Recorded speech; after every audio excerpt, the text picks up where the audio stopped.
कल ऑस्ट्रेलिया में test match West Indies ने जीता, लेकिन यहां पे पाकिस्तान में गालियां पाकिस्तानी प्लेयर्स को पड़ना शुरू हो गई। उसकी वजह शायद वो बनी जो स्टेटमेंट मोहम्मद हफीज ने भी कुछ अरसा पहले दी थी कि पाकिस्तान के क्रिकेटर्स जो हैं वो लीग क्रिकेट खेलने में ज्यादा इंटरेस्टेड हैं और नेशनल ड्यूटी से इन्हें परवाह नहीं, और ऑन टूर भी वो ज्यादा फिक्र इस चीज की कर रहे थे कि कहाँ वो लीग खेलने जाएं, कौन सा कॉन्ट्रैक्ट करें, कितने पैसे बनाएं। और मैंने देखा सोशल मीडिया पे भी बहुत ही वन साइडेड बम्बार्डमेंट हुई प्लेयर्स के खिलाफ। को प्लेयर को ही लालची करार दिया गया, प्लेयर्स का ही कसूर गर्दाना गया कि वो नेशनल टीम से खेलने में दिलचस्पी नहीं रखते। तो ये वन साइडेड अफेयर हो नहीं सकता। आप खाली प्लेयर्स को मुर्द इल्जाम नहीं ठहरा सकते। या आपको जायजा लेना होगा कि जो पाकिस्तान क्रिकेट बोर्ड की एनओसी की पॉलिसी है वो कैसी है, और क्या वो इतनी कॉम्प्रिहेंसिव है कि ये सारे इश्यूज कवर कर सके। मेरा ख्याल है कि ऐसा नहीं है, क्योंकि गॉन आर द डेज कि आप हर प्लेयर को एक ही क्राइटेरिया पर एनओसी के लिए जो है वो मेजर करें।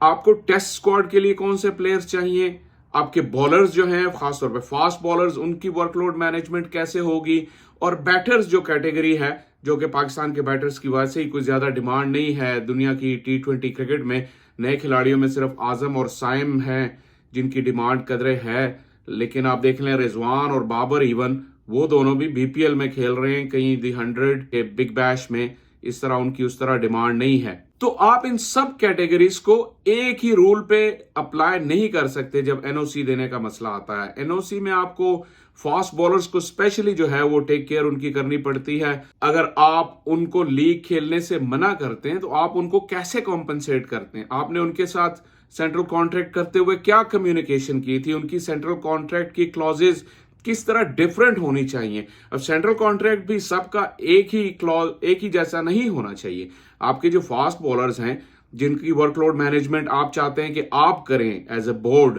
तो आपको उनको डिफरेंट प्रोविजंस उनके कॉन्ट्रैक्ट में रखनी होंगी, डिफरेंट जो है फाइनेंशियल उनको इंसेंटिव देने होंगे।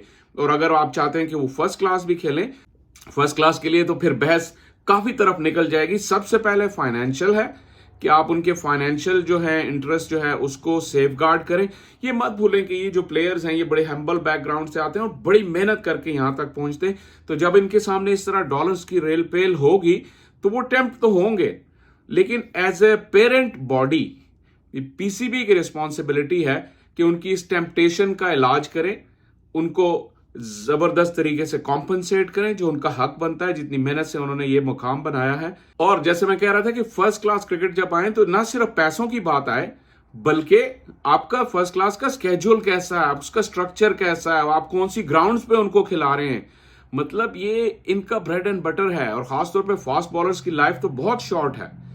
तो अगर आप चाहते हैं कि आप फर्स्ट क्लास स्केड्यूल आपका हो कि हर 2 दिन बाद मैच है, रिकवरी का कोई टाइम नहीं है, और मेन जो आपके टेस्ट सेंटर्स हैं वहां पे मैचेस ना हो बल्कि साइड के B-C ग्रेड के ग्राउंड्स पर मैच हो और वहां उनको अलग इंजरी का खतरा हो, तो फिर प्लेयर्स से ये सारी सेक्रीफाइस डिमांड करना ये बहुत ही अनफेयर है। इस पे एक प्रॉपर डिबेट होनी चाहिए कि आपने जो आपकी कंटेंशन में है, खासतौर पे फास्ट बॉलर्स, खासतौर पे लंबी फॉर्मेट के लिए, आपने कैसे उनको कम्युनिकेट करना है कि आपकी उनसे रिक्वायरमेंट क्या है, फिर आप जाने कि उनकी आपसे रिक्वायरमेंट क्या है।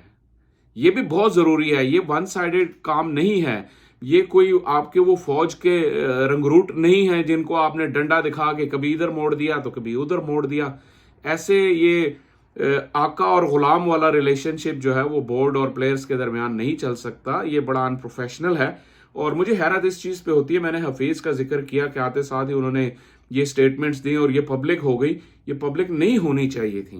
यही होता है कि जब आप एक अनप्रोफेशनल तरीके से किसी की अपॉइंटमेंट करते हैं जो उस जॉब के लिए क्वालिफाइड नहीं होता, तो वो इस जॉब के लवाजमात को भी नहीं समझ सकता।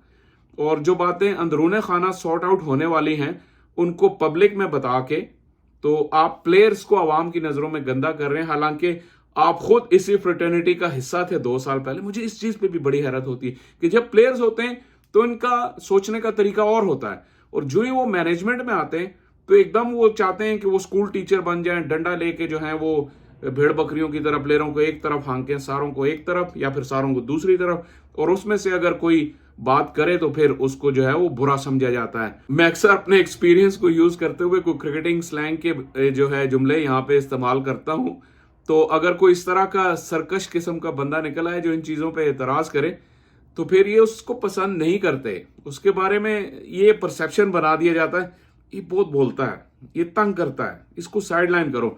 और जाहिर है फिर जब आप अपना हाथ उठा लेंगे किसी प्लेयर पे, तो जैसे कई दफ़ा कह चुके हैं कि परफॉर्मेंस का ग्राफ तो ऊपर नीचे आता जाता ही है, तो जो ही वो परफॉर्मेंस का ग्राफ उस प्लेयर का नीचे आया जो आपको नापसंद है सिर्फ इस वजह से कि वो आपकी जो अननेसेसरी अथॉरिटी को चैलेंज कर रहा है, तो आप उसे साइडलाइन कर देते हैं। तो ये एक पर्सनल ग्रज और पर्सनल जो है स्कोर सेटलिंग होती है। नुकसान किसका होता है? पाकिस्तान की टीम का होता है, पाकिस्तान की क्रिकेट का होता है। तो मेन जो इस वीडियो का टॉपिक था वो ये कि एनओसीज को लेकर पाकिस्तान क्रिकेट बोर्ड को एक रोबस्ट पॉलिसी बनानी होगी और पर इंडिविजुअल बनानी होगी। आप इंडिविजुअल्स को जो है उनकी जो आपकी रिक्वायरमेंट है उनसे और उनकी जो आपसे रिक्वायरमेंट है उसको बेस करते हुए आप टेबल पर बैठकर उनके साथ कॉन्ट्रैक्ट साइन करें और फिर उसके मुताबिक वो चलें। हाँ, अगर ये सारा कुछ थ्रू प्रोसेस होने के बाद भी कोई प्लेयर जो है आपको तंग करता है, तो मैं आपको यकीन से कह सकता हूं कि पाकिस्तान में प्लेयर्स का पूल बहुत ज्यादा है, स्पेशली फास्ट बॉलर्स की तो कोई कमी नहीं है।